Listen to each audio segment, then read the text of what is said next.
I welcome all of you to my channel bank nifty tomorrow. दोस्तों, मैंने आपके सामने अभी डेली का चार्ट लगाया हुआ है। तो कल जैसे हमने डेली के चार्ट में भी देखा था और हमने डिस्कस किया था कि लगता है इतने इम्पल्स के बाद करेक्शन लेके मार्केट अपनी अपवर्ड जर्नी स्टार्ट कर सकती है। चार्ट में वैसा इंडिकेशन दिख रहा है। तो आज मार्केट ने क्या किया, ये जो कैंडल बनी है आज के दिन, no doubt it is a negative candle.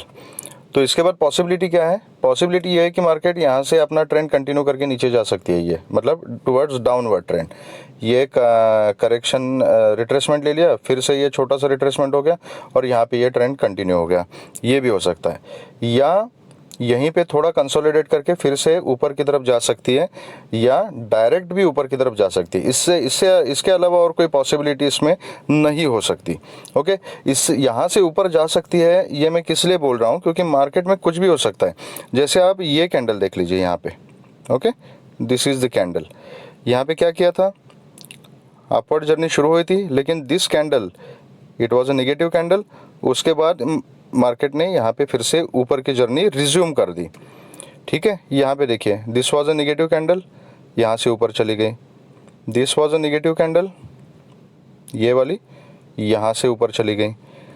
तो ज़रूरी नहीं है कि एक बेरिश कैंडल मिलने के बाद वहाँ से डाउनफॉल ही होगा। हो सकता है, मार्केट में कुछ भी हो सकता है, लेकिन एक नेगेटिव कैंडल से डाउनफॉल हम श्योर नहीं हो सकते उसके बारे में। रीज़न बीइंग कि यहाँ पर एक नेगेटिव कैंडल बनना, ये एक मार्केट का पॉज भी हो सकता है कि ये रिट्रेसमेंट ले लिया, ये 2 दिन कंटिन्यू ऊपर की जर्नी दे दी, यहाँ पे थोड़ा सा मार्केट ने पॉज ले लिया, या उसके बाद फिर कंसोलिडेट कर दिया, या डायरेक्ट मूवमेंट ऊपर दिखाई। It is also possible. So इस पॉसिबिलिटी को हम निगेट नहीं कर सकते। करने के लिए मार्केट नीचे का ट्रेंड भी कंटिन्यू कर सकती है, ऊपर का ट्रेंड भी कंटिन्यू कर सकती है। तो एग्जैक्टली हमने किस तरीके से मार्केट को प्ले करना है वो हम 5 मिनट्स के चार्ट पे प्लान करेंगे। ठीक है, हम रिटेलर्स हैं, we are small players, we are not big players. तो हमने क्या करना है दोस्तों, हमेशा हमने जाना है गो विद द फ्लो, ये प्रिंसिपल के साथ। Trade with the trend and go with the flow, ये हमारा तरीका होना चाहिए मार्केट में ट्रेड करने का। ठीक है दोस्तों, तो चलो अब चलते हैं 5 मिनट्स के चार्ट के ऊपर और वहाँ पे डिस्कस करते हैं कि हमारी स्ट्रैटेजी क्या थी, सेटअप क्या था, और हमें मार्केट ने आज कौन कौन सी अपॉर्चुनिटी दी थी और हमने उसका कितना फ़ायदा उठाया। ओके, तो यहाँ पर आप देख सकते हो आज मार्केट जो ओपन हुई थी वो 39,160 के आसपास ओपन हुई थी। करेक्ट। हमारी स्ट्रैटेजी क्या थी दोस्तों, क्लियरली डिस्कस किया था हमने कि अगर मार्केट गैप अप ओपन होती है तो हम एक डिप का वेट करेंगे समवेयर अराउंड 39,000 और 3950, इस रेंज के आसपास हम एक डिप का वेट करेंगे। ओके, मार्केट ने यहाँ तक डिप दिया ही नहीं, मार्केट ओपन हो गई 39,160 के आसपास, और अपना जो ओपन था उस ओपन के नीचे बैंक निफ्टी आई नहीं। अब इस चीज़ को कैसे इंटरप्रेट करना होता है ये आप ध्यान से देखिएगा चार्ट के ऊपर, मैं यहाँ पे आपको दिखाता हूँ। अब ये जो ओपनिंग कैंडल है ना, this was a open level somewhere around 39,160। This is 5 minutes candle. Correct. अब ये कैंडल यहाँ पे ओपन हो गई, यहाँ से ऊपर गई, एक हाई लगाया। अगर आपने ध्यान से अगर लाइव मार्केट में चार्ट देखा है तो आप समझ जाओगे मैं क्या बोल रहा हूँ। ये ऊपर हाई लगाने के बाद ये फिर से नीचे अपने लो तक आई थी, लो को ब्रेक नहीं किया, फिर से अगेन इट वेंट अप, यहाँ तक गई, फिर यहाँ से दोबारा नीचे आ गई, फिर भी लो को ब्रेक नहीं किया, फिर तीसरी बार ऊपर आ गई, थोड़ी सी नीचे आ गई अराउंड 170, और उसके बाद अपवर्ड जर्नी कंटिन्यू कर दी। तो दोस्तों, जब हम बात करते हैं कि एक डिप का वेट करना है, तो वो डिप ज़रूरी नहीं है कि डिप मतलब स्विंग ही हो, वो डिप कैंडल के ऊपर भी हो सकता है। ओके, अब कैसे मैं समझाता हूँ आपको। 5 मिनट का जो कैंडल है, इसमें 5 मिनट तक ये कैंडल फॉर्म हो रही थी, तो ऊपर नीचे जो भी उसको मूवमेंट करना था वो 5 मिनट्स तक इस कैंडल ने किया हुआ है। अगर आप 1 मिनट के चार्ट पे जाओगे तो 1 मिनट के चार्ट पे आपको ये ऐसी वाली डिप दिखाई देगी वहाँ पर। जो 5 मिनट्स में आपको दिखाई नहीं दे रही है। तो अगर हमने डिस्कस किया था कि 3950 के लेवल तक अगर डिप मिलता है तो वहाँ पर हम कॉल की पोजीशन ले लेंगे, लेकिन जब रनिंग मार्केट में आपने देखा कि आज का जो ओपन है उस ओपन को ही 3 बार ट्राई करने के बाद बैंक निफ्टी अगर ब्रेक नहीं कर रही है, वो वहाँ से बाइंग प्रेशर आ रहा है, तो it means the market is bullish today. इस लेवल के ऊपर बायर्स बैठे हुए हैं जो बाइंग प्रेशर क्रिएट करके मार्केट को ऊपर ले जाना चाहते हैं।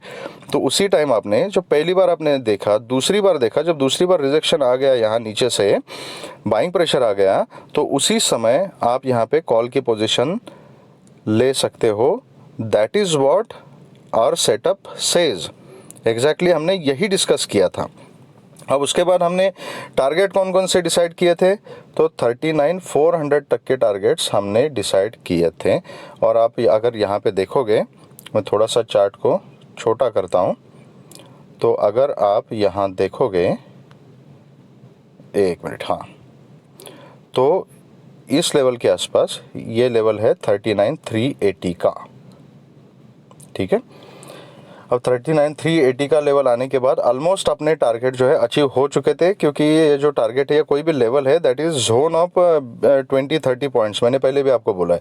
तो 39,380 का अगर लेवल अचीव हो गया, उसके बाद रिजेक्शन आ रहा है, इसका मतलब 39,400 के जो हमने टारगेट एंटिसिपेट किए थे वो हमें मिल चुके हैं। अब यहाँ पर मैंने कॉल की पोजीशन बनाई थी 39,170 के आसपास। जैसे दूसरी बार रिजेक्शन आ गया तो यहाँ पे 39,170 पे मैंने कॉल की पोजीशन बनाई थी, और उसका अपडेट मैंने अपने टेलीग्राम चैनल पे भी दिया था। और उसमें ऑलमोस्ट यहाँ तक 160 पॉइंट्स की मूवमेंट ऑप्शंस में, ऑप्शन प्रीमियम में 160 पॉइंट की मूवमेंट मिल चुकी। ओके, अब मुझे एक बात बताइए, एक्सपायरी के दिन मार्केट खुलते के साथ अगर आपको अपना टारगेट मिल रहा है और ऑप्शन में 160 का अगर प्रॉफिट आपको मिल रहा है, 160 पॉइंट्स का, तो उसके बाद क्या दिन भर यहाँ पे ये सब मूवमेंट कैप्चर करने की ज़रूरत है? अगर आप एक डिसिप्लिन ट्रेडर हो, आपने एक सेटअप डिस्कस किया, मॉर्निंग में आपको मूवमेंट मिल गया, यहाँ पर आपका ट्रेडिंग क्लोज होना चाहिए प्रॉफिट बुक करने के बाद। तो मैंने एग्जैक्टली ऐसे किया। मुझे कुछ लोगों ने, मैं ये क्यों बता रहा हूँ, क्योंकि कुछ लोगों ने मुझे पर्सनल मैसेज किया था टेलीग्राम से कि सर आपने ये छोटा मोमेंट तो पकड़ लिया, लेकिन बाद में दिन भर आपने ना ये मोमेंट पकड़ा, और ये इतना बड़ा जो बेरिश मोमेंट हुआ ये भी आपने नहीं पकड़ा, ना इसका कोई कॉल अपडेट किया, ना कुछ दिया। अब मुझे एक बात बताइए, अगर मैं 50 लॉट में खेल रहा हूँ, ओके, बैंक निफ्टी के 50 लॉट लेके अगर मैं कॉल की पोजीशन यहाँ पे बना रहा हूँ, जिसमें मुझे 160 पॉइंट्स अपने कॉल में मुझे मिल रहे हैं, तो ये प्रॉफिट कितना हुआ? ये 50 लॉट के ऊपर 160 पॉइंट्स अगर मुझे मिल रहे हैं तो ये प्रॉफिट तकरीबन 1,90,000 का हो गया। समझ रहे हो आप इस बात को? तो ये क्या छोटा प्रॉफिट है? ये मॉर्निंग में पहले 20 मिनट के अंदर मुझे अगर कोई 1,90,000 का प्रॉफिट दे रहा है, तो मुझे क्या ज़रूरत है ये सब मोमेंट इसको कैप्चर करने की? और अगर इतना मिलने के बाद भी अगर मैं इसको भी कैप्चर करूँ, इसको भी कैप्चर करूँ, इसको भी कैप्चर करूँ, ये सब कुछ अगर मैं करूँ, तो उसको दो चीज़ें उसमें इम्पॉर्टेंट है कि एक तो उसको ओवर ट्रेडिंग बोलते हैं, और ये ओवर ट्रेडिंग क्यों? लालच की वजह से, ग्रीड, ठीक है ना। तो इतना 1,90,000 रुपये दिन का कौन देता है यार 20 मिनट में? कोई नहीं देता, लेकिन मार्केट आपको दे रही है, तो उसका रिस्पेक्ट कीजिए। जहाँ पर आपका प्रॉफिट बुक हो गया वहाँ पे ख़त्म कर दीजिए अपने ट्रेडिंग को, बस बात ख़त्म। Exit the terminal, you are done for the day. चलो, हर एक आदमी बड़ी क्वांटिटी में नहीं खेलता, मैंने एक एग्जांपल दिया सिर्फ आपको। अगर 5 लॉट में भी अगर कोई ट्रेड करता है तो उसको 19,000 का तो प्रॉफिट हो गया ना। तो 19,000 का प्रॉफिट 20 मिनट में क्या कम अमाउंट है? तो इसीलिए दोस्तों यहाँ पे ये डिसिप्लिन संभालना बहुत इंपॉर्टेंट है। तो हमने ये डिस्कस किया था, मेरा टारगेट हिट हो गया, उसके बाद ना मैंने कोई किसी को कॉल दिया, ना कोई पोजीशन अपडेट किया, ना कुछ किया, ना खुद ट्रेडिंग किया। अब रही बात इस डाउन मूव की, ये दिखने में तो आपको बहुत लंबा वन साइडेड मूवमेंट दिख रहा है, लेकिन दो क्वेश्चन मैं आपको पूछना चाहता हूँ। पहला क्वेश्चन है कि क्या ये मूवमेंट के बारे में, मतलब पुट के बारे में हमने कोई स्ट्रैटेजिकल बनाई थी, कोई सेटअप हमने डिस्कस किया था? नहीं। इनफैक्ट हमने क्लियरली डिस्कस किया था कि मार्केट ऊपर जाके अगर फिर से नीचे आती है तो हम बिल्कुल भी पुट की पोजीशन में नहीं बैठेंगे, हम छोड़ देंगे। अगर 1000 पॉइंट भी गिर जाती है तो हम मार्केट को छोड़ देंगे, हम परसों के दिन पुट में बैठ जाएंगे अगर सेटअप मिलता है तो। लेकिन आज के दिन हम कोई भी पुट की पोजीशन नहीं बनाएंगे, चाहे मार्केट कितना भी क्यों ना गिर जाए, क्योंकि ये बहुत रिस्की है। ये क्लियर कट डिस्कशन था। अब दोस्तों ध्यान से सुनिएगा, ये सब इंपॉर्टेंट पॉइंट्स है लर्निंग के। ओके, आप धीरे धीरे प्राइस एक्शन सीखोगे ये अगर ध्यान से सुनोगे तो। अब मुझे एक बात बताइए, चलो मान लिया कि यहाँ ऊपर आपको रिजेक्शन मिल गया, ये क्या ओपन हो गया, 1 मिनट। तो ये अगर आपको ऊपर यहाँ पे रिजेक्शन मिल गया तो यहाँ पे समवेयर अराउंड ये लेवल ब्रेक होने के बाद आपने पुट का पोजीशन बना दिया। अब ये जो मोमेंट हुआ है ना दोस्तों, ये दोपहर में 2:15 के बाद हुआ है।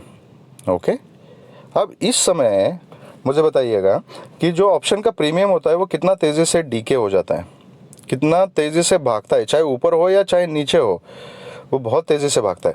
आपने सपोज़ यहाँ पे एक पोजीशन बनाई पुट की जिसका प्रीमियम था से 60 रुपीज़, और यहाँ तक आपने 50 पॉइंट का प्रॉफिट किया। ये 60 का जो प्रीमियम था वो 110 पे पहुँच गया। ओके, अब जिन लोगों ने एक्सपायरी में ट्रेड किया है ना, वो लोग समझ जाएंगे मैं क्या बोल रहा हूँ। अब जैसे ही यहाँ पे लो लगाया, आपको बैंक निफ्टी ने एग्जिट करने का मौका नहीं दिया, यहाँ पे तुरंत बाइंग प्रेशर आ गया और ये कैंडल ऊपर गई। अब ये जो हाई लगाया ना, इसमें अगर आपने देखा होगा, आपने 60 पे खरीदा था, 110 पे इस लो पे गया था। जब यहाँ से बाइंग प्रेशर आ गया ना, तो ये प्रीमियम आपको 40 रुपये में जाता हुआ दिखाई दिया होगा। ओके, ये जो डोजी बनी है ना, ये स्पिनिंग टॉप जो बना है ना, यहाँ पर आपको जो 40 का आपने खरीदा था वो 60 का जो खरीदा था वो 40 तक गया होगा। और जब फिर से दोबारा मोमेंट आ गई और यहाँ का जो लो है यहाँ तक वो 250 पे गया होगा। लेकिन मुझे एक बात बताइए, यहाँ से जब आप 40 पे मतलब 20 पॉइंट के लॉस पे गए थे, तो क्या इस ट्रेड को होल्ड करने की हिम्मत रही होगी किसी बायर की? नहीं ना, क्योंकि अभी तो ऐसे लगेगा कि यार यहाँ से सपोर्ट लिया था, यहाँ से सपोर्ट लिया था, आज बैंक निफ्टी ऊपर जा रही है और यहाँ से देखो ये कितना तगड़ा ग्रीन कैंडल बन गया, नीचे से बाइंग प्रेशर आ गया, अब तो ये फिर से ऊपर जाएगी और 400 को क्रॉस करेगी, तो एग्जिट करता हूँ। तो आपने क्या कर दिया, 40 पे एग्जिट कर दिया, 20 पॉइंट्स का लॉस ले लिया आपने, और उसके बाद ये प्रीमियम चला गया 250 तक। फिर से अगर आपने उसमें इंटर कर दिया होगा, एवरेजिंग किया होगा, यहाँ पे ये नीचे से प्रेशर आ गया, फिर से कैंडल ऊपर गई, फिर से यहाँ पे ग्रीन कैंडल लग गई, अगेन सेम कहानी। तो इससे क्या हो जाता है, ट्रैपिंग हो जाता है और इसमें आपका लॉस हो जाता है, although the market moved in your direction. इसीलिए ट्रेंड के अगेंस्ट ट्रेड करना थोड़ा डेंजरस होता है। इसलिए मैंने कल बोला था आपको कि पुट की साइड में हमारा व्यू नहीं रहेगा, हम पुट को अवॉइड करेंगे। ओके, तो ये सब लर्निंग के इंपॉर्टेंट पॉइंट्स है दोस्तों, तो इनको ध्यान में रखिएगा। धीरे धीरे आप भी सीख जाओगे प्राइस एक्शन को अच्छे से एनालाइज करना। तो चलो अब क्विकली देखते हैं कि कल का हमारा सेटअप क्या रहेगा, कल हमने किस तरीके से काम करना है। तो दोस्तों आज बैंक निफ्टी ने जो क्लोजिंग दिया हुआ है 38,847 मतलब 850 के आसपास, लेकिन एवरेज में उसका जो क्लोजिंग है वो 950 के आसपास ही है। ओके, तो सबसे इम्पोर्टेंट अभी क्या है लेवल हमारे लिए, 39,000 का जो लेवल है, again that level is very important. तो हमारी कल की स्ट्रैटेजी सेम रहेगी। सपोज अगर मार्केट फ्लैट खुलती है, फ्लैट खुल के अगर ऊपर जाती है, हमने ये देखना है कि बैंक निफ्टी क्या 39,000 के ऊपर सस्टेन कर रही है। अगर सस्टेन करती है तो उस केस में हम कॉल की पोजीशन ले सकते हैं। हमारे जो टारगेट्स रहेंगे वो फर्स्ट टारगेट रहेगा 39,130, दूसरा टारगेट रहेगा 39,200 और मैक्सिमम टू मैक्सिमम 39,400 तक के टारगेट्स हम देख सकते हैं। अगर 39,180 के ऊपर अगर सस्टेन करती है बैंक निफ्टी तो आप अपना एसएल को ट्रेल करते हुए आगे की मूवमेंट कैप्चर कर सकते हो। मैक्सिमम टारगेट 39,400 तक के हम देख सकते हैं, 380 to 400 के। ओके, ये रही फ्लैट होके ऊपर चलने के बाद। अगर फ्लैट होके खुल के अगर बैंक निफ्टी नीचे आती है तो इमीडिएटली कोई ट्रेड हमने नहीं करना है, हमने वेट करना है 38,850 का जो लेवल है ना, 38,850 का level is very important level. अगर आप यहाँ पे देखोगे तो इस जोन में इसी लेवल के ऊपर मार्केट ने सस्टेन किया हुआ है। तो अगर बैंक निफ्टी 38,850 को फ्लैट खुल के नीचे की तरफ अगर ब्रेक करती है और सस्टेन हो जाती है तो फिर हम पुट की पोजीशन बना सकते हैं। हमारे जो नीचे के टारगेट्स रहेंगे, फर्स्ट टारगेट रहेगा 38,630 और सेकंड टारगेट रहेगा 38,500। कल के दिन दोस्तों अगर मार्केट नीचे भी जाती है तो 38,500 से ज़्यादा टारगेट को मैं नहीं देख रहा हूँ। अगर इसके नीचे अगर फिर भी मार्केट चली जाती है तो आप इसको ट्रेल कर सकते हो stop loss and you can capture maximum point. लेकिन फर्स्ट टारगेट रहेगा 38,630 एंड देन 38,500। ये रही फ्लैट खुल के ऊपर और नीचे जाने के बाद। अगर bank Nifty gap up open हो जाती है ओके, अगर गैप अप ओपन हो जाती है तो समवेयर अराउंड 38,850 और 39,200 का ये जो लेवल है इसके बीच में कहीं मार्केट ओपन हो जाती है। तो आपने क्या देखना है, 39,200 का लेवल है ना, this level is also important. अगर इस लेवल के बीच में गैप अप मार्केट कहीं ओपन हो जाती है ना तो आपने देखना है कि क्या यहाँ पे बैंक निफ्टी रिजेक्शन ले रही है। यहाँ पे अगर रिजेक्शन ले रही है तो यहाँ पर आप एक पुट की पोजीशन बना सकते हो with a strict stop loss. First target उस केस में रिकन रहेगा 38,850 का और बाकी नीचे के टारगेट्स सेम रहेंगे।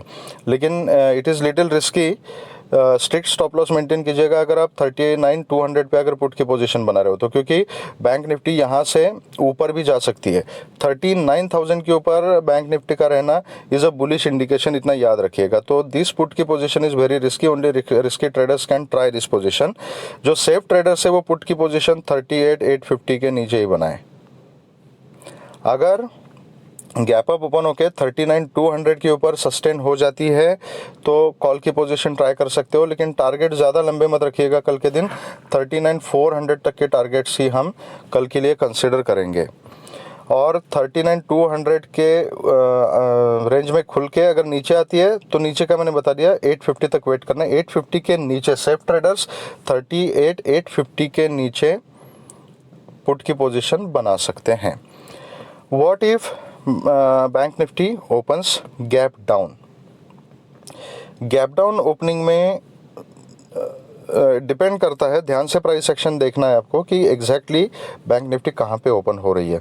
गैप डाउन ओपनिंग में इमीडिएटली आप ट्रेड मत लीजिएगा, क्योंकि नीचे जैसे मैंने आपको ये लेवल्स बताए 38,630 उसके बाद 38,500, ये जो है दीज आर इम्पॉर्टेंट लेवल्स। यहाँ पे बैंक निफ्टी सपोर्ट ले सकती है। तो अगर बहुत ज़्यादा गैप डाउन अगर खुलती है बैंक निफ्टी तो मैं थोड़ा सा अवॉइड करूँगा, एक प्राइस एक्शन बनने दूंगा, एक स्विंग बनने दूंगा प्रॉपर। हाई और लो का लेवल डिफाइन होने के बाद फिर प्राइस एक्शन देखते हुए आप ट्रेड कर सकते हो। वो लाइव मार्केट में प्राइस एक्शन देखने के बाद ही डिसाइड हो सकता है, बिकॉज नीचे के साइड में हर एक लेवल जो है वो एक इम्पॉर्टेंट सपोर्ट है। एग्जैक्टली कहाँ पे सपोर्ट लेगी मार्केट, ऊपर जाएगी या बेरिश हो जाएगी, ये प्राइस एक्शन डिसाइड करेगा। ओके तो गैप डाउन के केस में लाइव मार्केट में आप प्राइस एक्शन देख के काम कीजिएगा। अगर लाइव मार्केट के कुछ अपडेट्स आपको चाहिए तो आप मेरे टेलीग्राम चैनल से जुड़ सकते हो, जिसका लिंक मैंने अपने डिस्क्रिप्शन बॉक्स में दिया हुआ है। तो दोस्तों ये रही हमारी कल की स्ट्रैटेजीज। अगर आपको मेरा वीडियो पसंद आया है तो please hit the like button and please subscribe my channel. Thank you very much, all the best.